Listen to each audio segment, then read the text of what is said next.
Welcome back to Story Time with Andy. We're reading The One Thing by Gary Keller. Hey guys, we're now reading chapter 14, which is Live by Priority. Quote, planning is bringing the future into the present so that you can do something about it now. Unquote. Alan Lakin. Would you tell me, please, which way I ought to go from here? That depends a good deal on where you want to get, said the cat. I don't much care where, said Alice. Then it doesn't matter much which way you go, said the cat. Alice's classic encounter with the Cheshire Cat in Lewis Carroll's Alice's Adventures in Wonderland reveals the close connection between purpose and priority. Live with purpose and you know where you want to go. Live with priority and you'll know what to do to get there. When each day begins, we each have a choice. We can ask, what shall I do? Or, what should I do? Without direction, without purpose, whatever you shall do will always get you somewhere. But when you're going somewhere on purpose, there will always be something you should do that will get you where you must go. When your life is on purpose, living by priority takes precedence. Goal setting in the now. As Ebenezer Scrooge profoundly discovered, our life is driven by the purpose we give it. But there's a catch. Even he had to confront.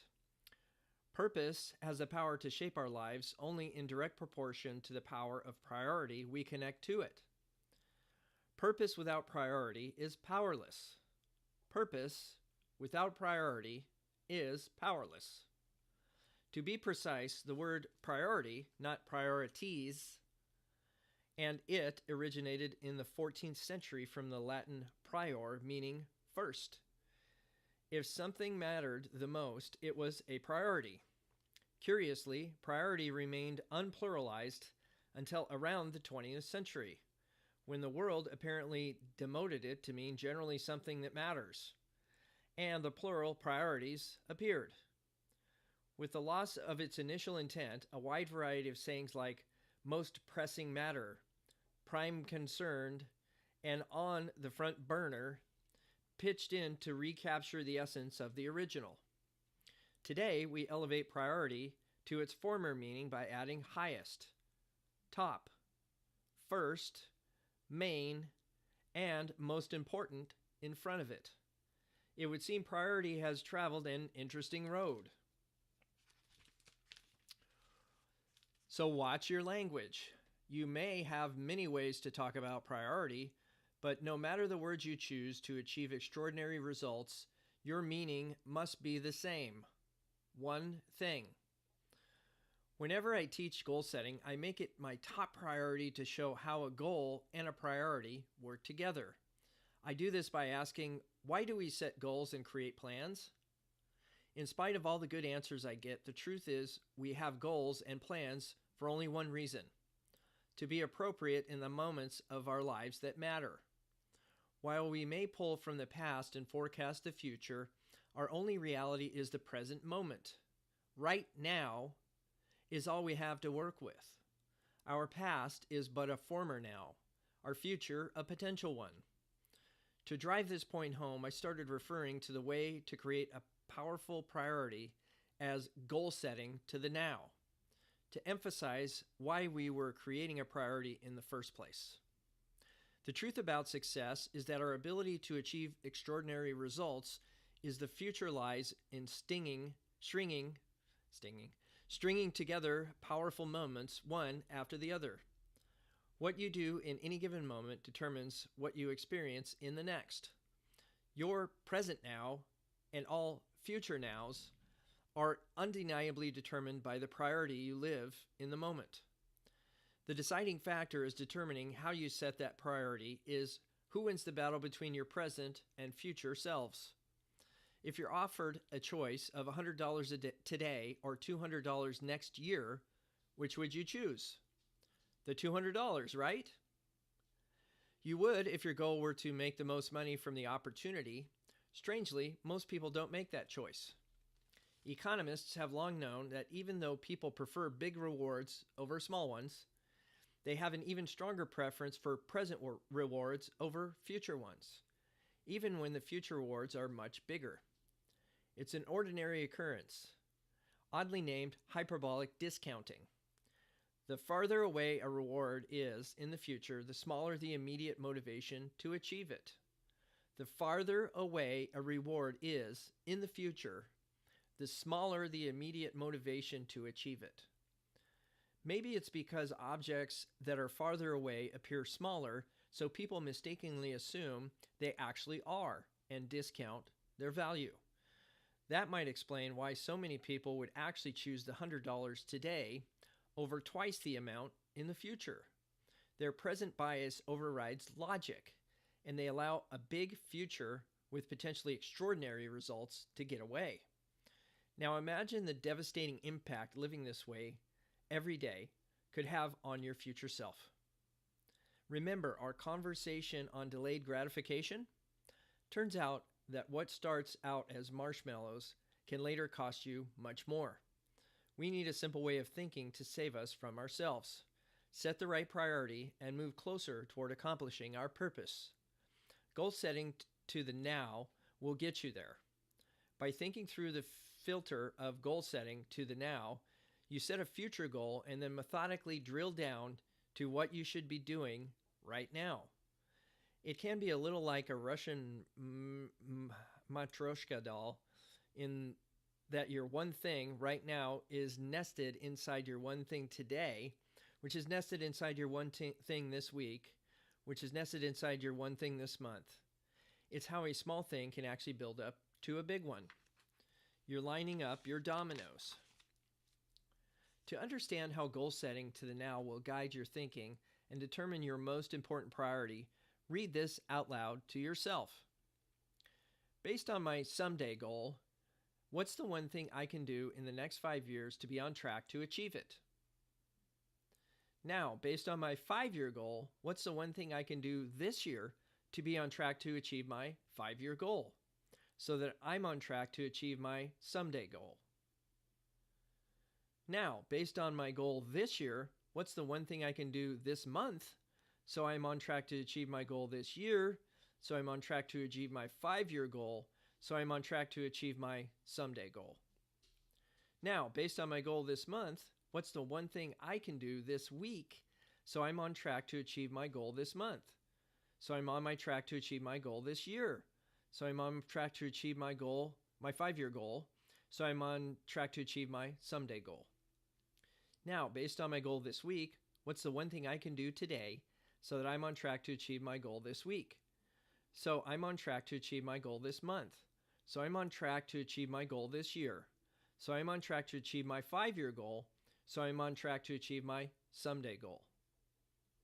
Based on my goal today, what's the one thing I can do right now so I'm on track to achieve my goal today? So I'm on track to achieve my goal this week. So I'm on track to achieve my goal this month.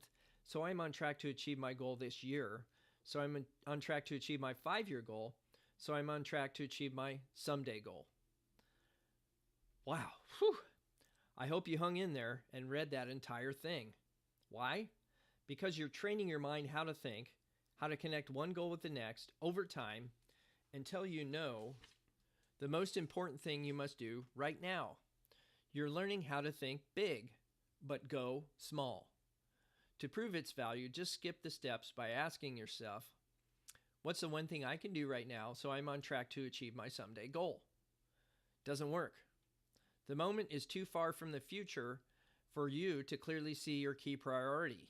In fact, you can keep adding back in today, this week, and so on, but you won't see the powerful priority you seek until you've added back in all the steps. It's why most people never get close to their goals. They haven't connected today to all the tomorrows it will take to get there. Connect today to all your tomorrows. It matters. Research backs this up.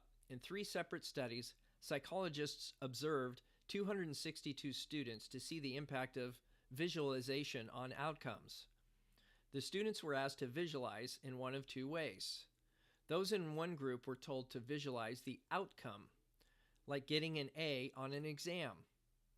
and the others were asked to visualize the process needed to achieve a desired outcome, like all the study sessions needed to earn that A on the exam. In the end, students who visualized the process performed better across the board. They studied earlier and more frequently and earned higher grades than those who simply visualized the outcome. People tend to be overly optimistic about what they can accomplish, and therefore, most don't think things all the way through. Researchers call this planning fallacy. Visualizing the process, breaking a big goal down into steps needed to achieve it, helps engage the strategic thinking you need to plan for and achieve extraordinary results. This is why goal setting in the now really works. This is good stuff. I have this dialogue with people every day. It's particularly effective when they ask me what they should do. I turn it around and say, before I answer your question, let me ask you something. Where are you going and where do you want to be someday? Without fail, as I walk through the goal setting to the now, they catch on quickly and come up with their own answers. And by the time they tell me the one thing they should be doing right now, I laughingly ask, so why are you still talking to me?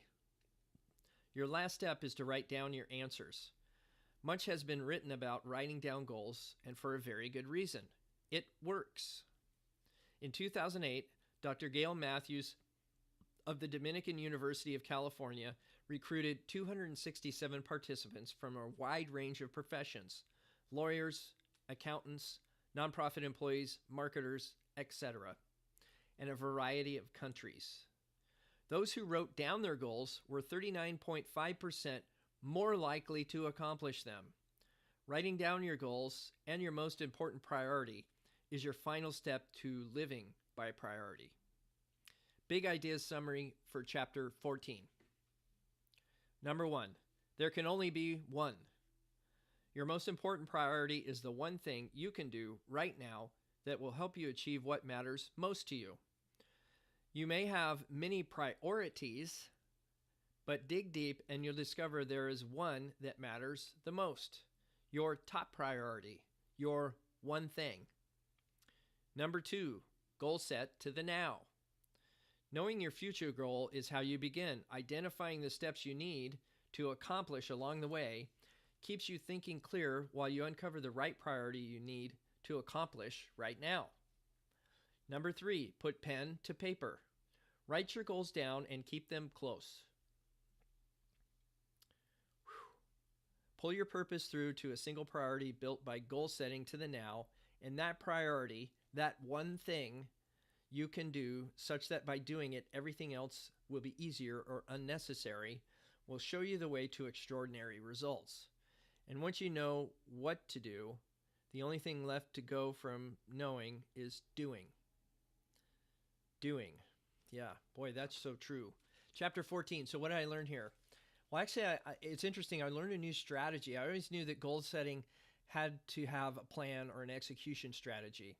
And this is a really effective, interesting way for us to identify a critical path, meaning those steps or those one things that we're supposed to do to actually achieve a goal. And this breaks it down really nicely, that asking specific questions to get your clarity around achieving goals, not just setting goals. Setting and achieving goals, two different things, two different skill sets. So that's what I learned. Please tell me in the comments down below, what did you learn? What did you take away from this chapter 14 of The One Thing? I'd appreciate it if you'd put a thumbs up on the video and provide me some indication down below of a future book you would like to share together so that we can learn and grow. Prosperity to your house, and I pray that you have more abundance than you can take in. Hope you're well. Have a great day.